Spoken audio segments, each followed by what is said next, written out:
Hai guys, welcome di channel gua di Go Mew Glory of Manchester United. Selamat datang, gue ucapin buat kalian yang baru bergabung, karena ini podcast pertama gua juga. Di channel ini gua akan ngebahas segala sesuatu tentang Manchester United, karena gua pendukung United sejak zaman Eric Cantona. Ya, awal-awal dia melawan Liverpool, gue lihat waktu itu zamannya Piala FA ya. Waktu itu skornya 1-0, Cantona yang nyetak gol, Cantona yang nyekor, dan sejak itu gue mulai cinta sama MU. Oke guys, langsung aja selama 30 menit ke depan kita akan ngobrolin segala sesuatu tentang Manchester United ya. Tentunya channel ini terbuka juga buat fans MU di seluruh Indonesia, bahkan di seluruh dunia. Dan juga fans-fans klub lain juga boleh ikut nimbrung nih di sini, boleh ikut dengerin. Oke, langsung saja gue akan langsung ke berita-berita yang terupdate dulu hari ini. Yang pertama ini dari kabar dari Everton. Everton sudah mulai menunjukkan tanda-tanda ketertarikan terhadap kiper cadangannya United, yaitu Sergio Romero.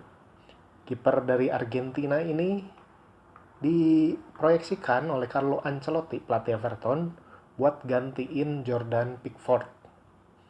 Kenapa si Romero ini harus direkrut oleh Everton?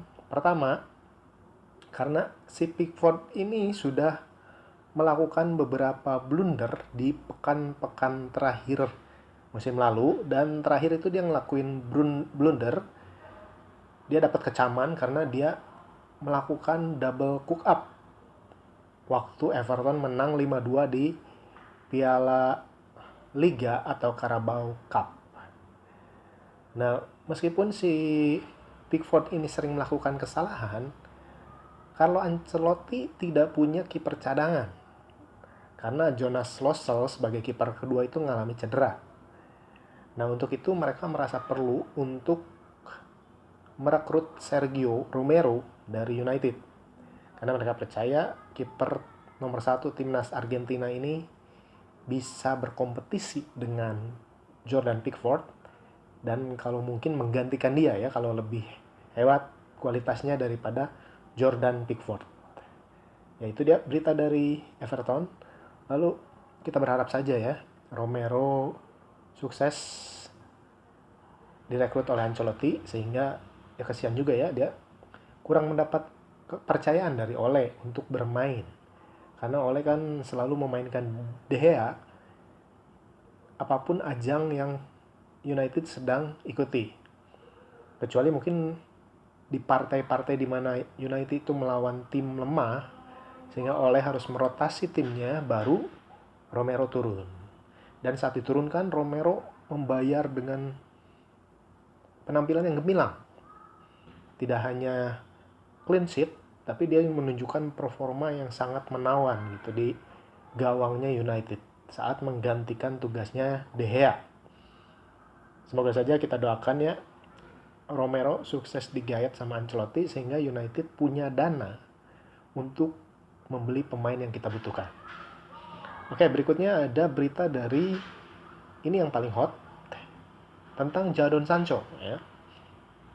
Pemain depan Borussia Dortmund ini sepanjang akhir musim lalu sampai hari ini masih terus dikaitkan dengan United ya. Banyak rumor dan spekulasi mengatakan bahwa Jadon Sancho ini akan segera bergabung dengan United. Tapi jurnalis yang terpercaya yaitu Fabrizio Romano mengatakan bahwa Dortmund nggak akan menurunkan harganya si Jadon Sancho ini. Yang dia inginkan, si Dortmund inginkan itu 108 juta pound sterling.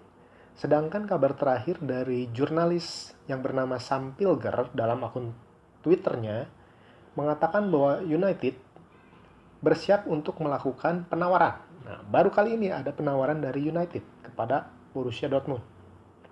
Dan pimpinan dari United sendiri, Ed Woodward, mengatakan akan memberi bidikan senilai 90 juta pound sterling.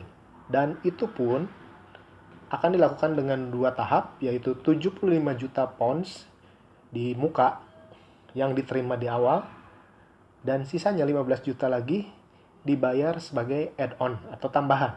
Ya, bentuknya seperti apa masih belum jelas. Ed Woodward mengatakan ini adalah bid atau tawaran satu-satunya dari United kepada Dortmund, dan tawaran ini lu ambil atau enggak, gitu kata Woodward. Ini merupakan tawaran satu-satunya dan terakhir dari United. Kalau Dortmund menerima, maka United mendapatkan Sancho. Tapi kalau Dortmund kekeh atau berdiri teguh pada pendiriannya, maka Sancho tidak akan datang ke Old Trafford. Ya, sungguh suatu yang mendebarkan ya bagi pendukung United, bahwasanya kita membutuhkan sekali sayap kanan seperti Sancho ini yang kelasnya dunia. Tentunya pasti mendongkrak penampilan United.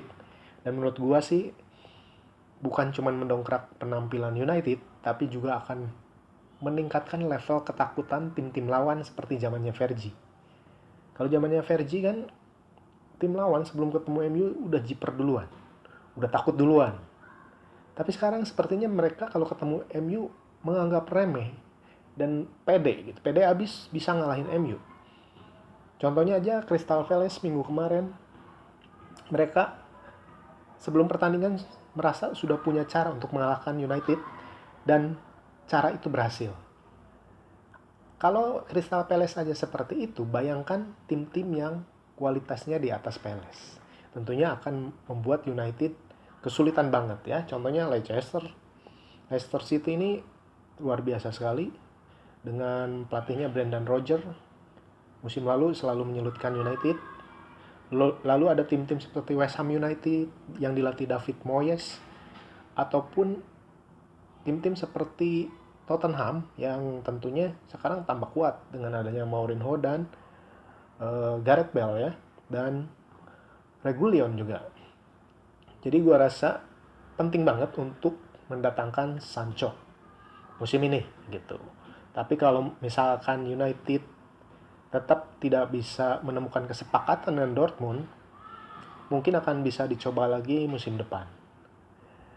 Nah, itu tentang Sancho dan Borussia Dortmund. Ini selama berbulan-bulan terus terjadi rumor dan terus terjadi terus terjadi banyak sekali prediksi atau spekulasi mengenai kepindahan Sancho ke United. Tapi tidak ada satupun spekulasi ini atau rumor ini yang terbukti berdasarkan dari pengakuan Ed Woodward.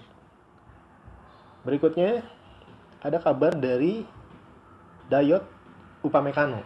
Nah, pemain RB Leipzig ini baru-baru ini dilakukan wawancara oleh Telefoot.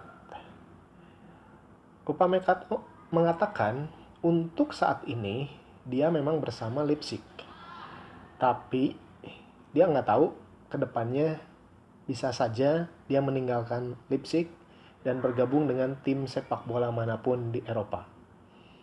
Dia mengatakan Anda tidak pernah tahu apa yang bisa terjadi di dalam sepak bola. Mudah-mudahan juga ini adalah salah satu jalan keluar untuk lini pertahanan United yang begitu lemah, dengan Gary Neville mengatakan kalau duet back MU masih Lindelof dan Maguire, kemungkinan besar United tidak akan bisa meraih trofi EPL. Jadi Neville ini merasa bahwa si Lindelof ini nggak cukup bagus, begitu pula Maguire. Memang Maguire kadang-kadang ceroboh dan sepertinya salah antisipasi serangan lawan. Untuk itu diperlukan duet yang bisa menutupi kelemahannya Maguire. Dan memang terbukti selama ini Lindelof itu kurang bisa berduet sehati dengan Maguire ya, tidak seperti Vidic dan Ferdinand. Sepertinya Lindelof ini sudah mentok kemampuannya ya, karena dia udah beberapa musim di MU dan terus-terus saja terus-menerus melakukan kesalahan. Ada juga kabar dari Bruno Fernandes. Baru-baru ini Bruno Fernandes ini dikritik dan sering disindir melalui akun media sosial tentang bagaimana dia bisa mengeksploitasi penalti. Jadi Bruno Fernandes ini dikatakan spesialis penalti. Dia nggak bisa nyetak gol dari open play, tapi mengharapkan selalu penalti. Nah, membalas kritik tersebut, Bruno Fernandes mengatakan bahwa penalti itu adalah bagian dari permainan sepak bola. Tidak bisa dihindari. Dengan begitu gencarnya serangan United, menurut Fernandes, kadangkala lawan harus menghentikan para pemain MU ini dengan cara-cara yang keras di kotak penalti, melanggar aturan, tentunya harus dihukum penalti. Yang menarik adalah bahwa Fernandes mengakui dia bukan orang yang egois dalam mengambil penalti. Dia bahkan siap untuk berbagi penalti dengan Marcus Rashford. Ya, pemain nomor 10 ini sebelumnya adalah eksekutor penalti pertama United sebelum kedatangan Bruno Fernandes. Setelah Fernandes tiba, semua penalti United diambil oleh Fernandes dan 100% gol. Sementara Rashford itu pernah 2 kali gagal ya dari 14 kesempatan. Mungkin itu yang membuat Ole memutuskan yang menendang penalti pertama United adalah Fernandes. Tapi Fernandes ini orangnya kayaknya tipe yang mengutamakan keharmonisan tim. Dia nggak mau bertengkar dengan Rashford, sehingga dia mengatakan kalau Rashford merasa bahwa dia bisa nyekor, dia bisa mencetak gol, maka Fernandes bersedia untuk memberikan jatah penaltinya kepada Rashford. Wow, ini sungguh seorang United sejati ya Fernandes. Meskipun diolok-olok sama pendukung tim lawan sebagai Bruno Fernandes ya, penalti Fernandes. Tapi Fernandes membalas kritikan itu dengan nada yang sangat bijaksana sekali. Dia berkata, saya tahu semua orang membicarakan bahwa penalti itu sepertinya mudah. Tetapi Anda bisa kalah di final hanya gara-gara penalti. Itu ucapan yang sangat bijaksana dari Fernandes buat pendukung tim lawan tentunya ya. Kalau untuk pendukung United sendiri pastinya bahagia punya Fernandes dan Rashford ya. Fernandes ini 100% kesempatan penaltinya tuh masuk terus gitu. Jadi makanya dia diolok-olok sebagai Fernandes. Penalti Fernandes. Baik, kita tinggalkan saja Bruno Fernandes dan penaltinya. Berikutnya ada berita dari situs Man United bahwa MU sedang dirumorkan dengan 5 klub lainnya untuk mengejar bek Barcelona yang sering cedera, Samuel Umtiti. Bek asal Prancis ini sejatinya masih dalam kontrak sampai tahun 2023. Tapi setelah dia mengalami cedera lutut, Barcelona nampaknya udah mulai mau meminggirkan dia. Nah, ini sangat menarik ya, karena United setiap ada pemain belakang atau back lawan yang tidak terpakai di timnya pasti dihubung-hubungkan dengan United. Ini sebuah rumor yang seenaknya menurut gua ya, karena setiap pemain itu hampir selalu dihubungkan dengan United. Ivan Perisic dihubungkan dengan United karena dia sudah tidak mungkin dipakai di timnya Conte. Terakhir, rumor mengatakan bahwa Perisic akan ditukar dengan Chris Smalling. Nah, ini sesuatu yang sebetulnya rumor yang tidak berdasar, karena United sendiri melalui Solskjaer dan Woodward mengatakan bahwa United menghendaki uang tunai, bukan pertukaran pemain. Jadi boleh gua katakan bahwa rumor ini tidak mendasar ya, tidak mungkin terjadi. Dan berikutnya dari Wolverhampton Wanderers. Tim yang disebut Wolves ini memimpin perebutan pemain sayap Juventus Douglas Costa. Ini menurut Tuttosport. alternatif salah satunya adalah Douglas Costa. Tapi Ole sendiri mengatakan bahwa dia tidak menginginkan Douglas Costa dari awal, baik sebagai target utama ataupun sebagai alternatif. Jadi rumor Douglas Costa ke MU ini sebetulnya cuma mengada-ngada saja, diperkirakan hanya untuk cara Juventus untuk menaikkan nilai jualnya si Douglas Costa. Terakhir, diberitakan Wolves ini siap untuk merekrut Douglas Costa. Udah tinggal beberapa langkah lagi, maka Costa akan menjadi pemain Wolves. Menarik ya, karena Wolves ini sekarang sedang Portugalisasi. Dia sedang banyak sekali merekrut pemain-pemain dari Portugal. Nah, oke, berikutnya hari Sabtu siaran langsung antara Brighton and Hove Albion menghadapi Manchester United.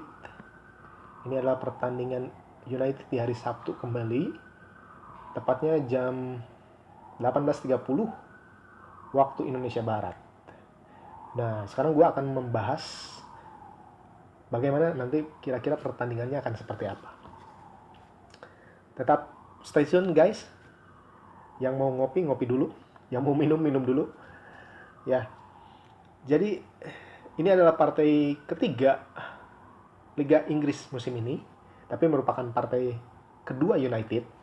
Karena dia terlambat memulai Liga Inggris. Baru memulainya di pekan kedua menghadapi Crystal Palace di kandang sendiri.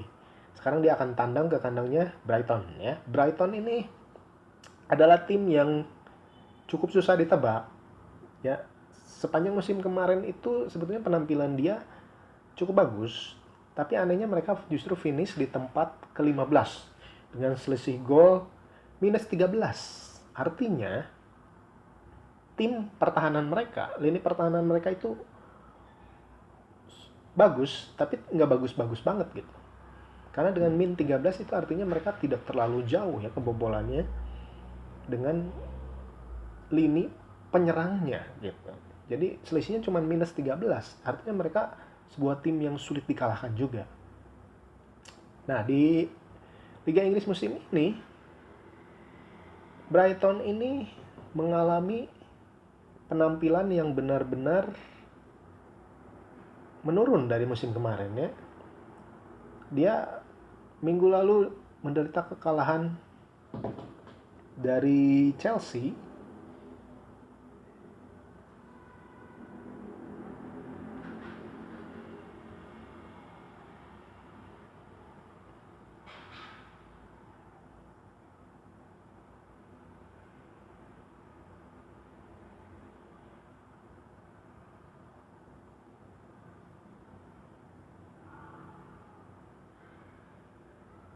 Dan Brighton ini musim ini dia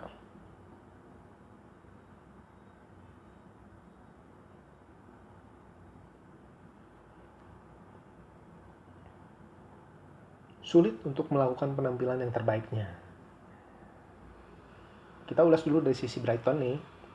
Tim Brighton musim ini cukup susah ditebak karena mereka mengawali musim dengan buruk ya.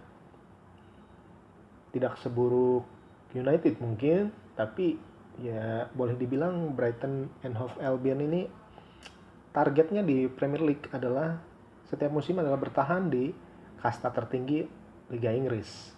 Jadi mereka mungkin sedapat mungkin melakukan perombakan tim yang seadanya dengan sesuai dengan kondisi keuangan mereka. Menurut gue nih, Brighton akan menampilkan ciri khas permainan tim-tim Inggris daratan dengan bola-bola panjang, dengan striker yang tinggi besar, dengan back yang tinggi besar, dan mereka akan menunggu United untuk kemudian melancarkan serangan balik seperti Palace. Lalu bagaimana dengan pihak United sendiri? Menurut gua ini menarik karena United pastinya akan tampil dengan luka akibat kekalahan 1-3 dari Palace. Mereka pasti nggak akan tampil seperti melawan Palace yang cenderung hati-hati, cenderung mencoba-coba, cenderung bukan United ya. Kalau kita lihat melawan Palace, pemain United ini sepertinya bukan pemain United yang penuh determinasi, mengalirkan bola dengan cepat. Melawan Palace, pemain United seperti tim yang baru saja memainkan banyak sekali pertandingan. Nampak sekali kelelahan gitu. Mereka bingung harus berbuat apa. Bahkan para penyerangnya dari mulai Anthony Martial, lalu Marcus Rashford, Mason Greenwood, Bruno Fernandes itu tidak mencatatkan satu sepakan, satu tendangan tepat sasaran. Semuanya melenceng. Ini sangat buruk sekali dari segi permainan. Kita bisa lihat reaksi Ole saat pertandingan melawan Palace. Dia merasa segala sesuatunya salah gitu. Apalagi penampilan lini belakangnya yang begitu mudah diobrak-abrik oleh Wilfried Zaha, sehingga mengakibatkan 3 gol bersarang ke gawang mereka. Walaupun ada sedikit ketidakberuntungan juga, di mana penalti untuk Lindelof ini seharusnya bukan penalti, tapi ada kesalahan keputusan dari wasit sehingga terjadi gol yang kedua. Nah, minggu ini pastinya United tidak mau terjadi lagi kondisi seperti melawan Palace. Makanya gua rasa nih formasinya Ole akan turunkan itu akan 20% berbeda dari dari pekan kemarin. Di bawah Mister Gawang, meskipun Henderson bermain sangat baik melawan di Piala Liga kemarin melawan Luton Town, tapi gue rasa nih menghadapi Brighton and Hove Albion ini Ole tetap akan menurunkan David De Gea. Lalu di depannya dengan penampilan yang keren dari Eric Bailly, gue rasa Maguire akan berduet dengan Bailey. Di posisi bek kanan udah pasti itu miliknya Aaron Wan-Bissaka, karena dia keren banget tuh ngelawan Luton. Lalu di bek kiri gue rasa tetap akan ditempati oleh Luke Shaw, karena kita belum memiliki alternatif untuk bek kiri. Meskipun Williams melawan Luton bermain cukup baik, tapi pemain utama di bek kiri adalah Luke Shaw. Kita harapkan saja Luke Shaw bermain kesetanan seperti biasanya ya, bukan seperti melawan Palace. Lalu di lini tengah, di gelandang bertahan itu gue rasa Nemanja Matic akan turun. Karena Matic ini adalah pemain yang sangat tenang. Pemain yang kalau banyak fans United mengatakan dia itu terlalu lambat. Tapi menurut gue justru Matic ini pemain yang sangat tenang. Kita bisa lihat contohnya di beberapa pertandingan United ketika diperkuat oleh Matic. Beberapa kali United ini clean sheet. Tapi begitu Matic-nya tidak dimainkan, United sepertinya mudah sekali kebobolan. Jadi gue rasa Matic ini akan dimainkan melawan Brighton. Lalu di depan Matic ini akan berdiri Paul Pogba tentunya, karena Ole menilai Pogba ini gelandang berpengalaman, pemain yang sangat bagus dalam melepas umpan dan penting untuk United. Ole mengatakan Pogba akan menjadi pusat permainan United. Nah, menariknya adalah sinar dari pemain baru, Donny van de Beek, yang mungkin bisa menggeser Pogba. Tapi gue rasa untuk pertandingan ini, Van de Beek tetap akan menjadi cadangannya Pogba. Dia nanti akan masuk untuk menggantikan salah satu di antara Pogba atau Bruno Fernandes. Nah, setelah Pogba, pemain berikutnya yang akan dipasang oleh adalah sudah pasti Bruno Fernandes. Karena ini Fernandes ini luar biasa sekali. Dia adalah seorang playmaker, seorang gelandang yang visinya sangat bagus. Jadi dia kalau ditandemkan dengan Pogba di lini tengah, sudah pasti banyak bola-bola matang yang tersedia buat Anthony Martial yang ada di depan. Nah, berikutnya setelah Fernandes di penyerang winger kiri, gua rasa Marcus Rashford tetap akan ada di sana bersama dengan Anthony Martial di ujung tombak. Karena gue yakin Martial ini pilihan utama Ole untuk ujung tombak, dan cadangannya adalah Odion Igalo. Nah, yang menarik nanti adalah di sisi kanan pertahanan. Apakah Daniel James akan mengisi posisi winger kanan ini, sisi penyerangan di kanan ini, saat melawan Crystal Palace di babak pertama itu sangat mentok sekali, sangat miskin kreativitas. Sepertinya Daniel James dan waktu itu yang bermain di back sayap kanan adalah Fosu Mensah kurang bisa membongkar pertahanan Palace. Mainnya monoton sekali. Setelah Mason Greenwood masuk, serangan United sedikitnya meningkat ya, cukup bagus. Cuman rasanya waktunya terlalu sempit, jadi Ole terlambat melakukan pergantian pemain. Dan melihat bagaimana Mason Greenwood dan Rashford ini membongkar bangkir Luton Town, gua rasa Greenwood akan menjadi starter di pertandingan ini dibandingkan oleh Daniel James. Mungkin James akan masuk di babak kedua, atau mungkin juga Lingard. Ya, karena Lingard bermain cukup baik kemarin dan perannya sepertinya mulai direnovasi oleh Ole. Jadi peran Lingard ini tidak seperti dulu. Biasanya dia bermain di sayap kanan atau di sayap kiri, winger kanan atau winger kiri. Sekarang Ole lebih membebaskan dia bermain seperti Dele Alli di Tottenham ya. Bahkan dia seringkali dipasang sebagai false number 9, sebagai penyerang siluman. Itu memang kelebihannya Lingard. Mudah-mudahan Lingard bisa meningkatkan performanya sehingga United nggak perlu menjual lagi Lingard. Karena isunya Lingard ini kan diinginkan oleh Mourinho untuk menggantikan andai Dele Alli pindah ke Paris Saint-Germain atau ke Real Madrid. Tapi gua rasa Dele Alli tidak akan pindah. Jadi Lingard amanlah bersama United.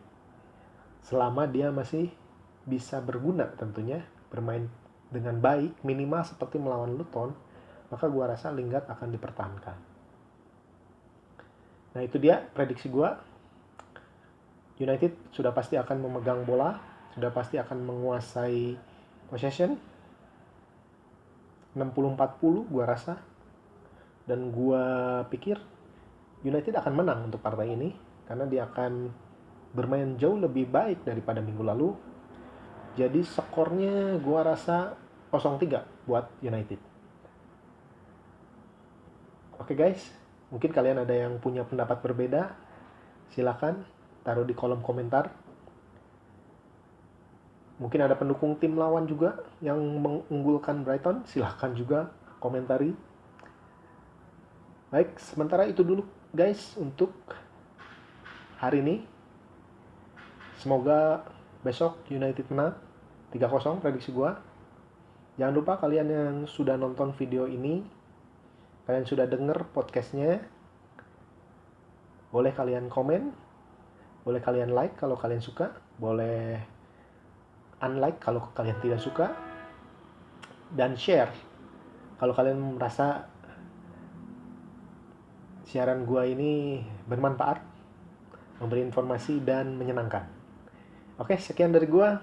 Sampai jumpa lagi besok. Bye-bye.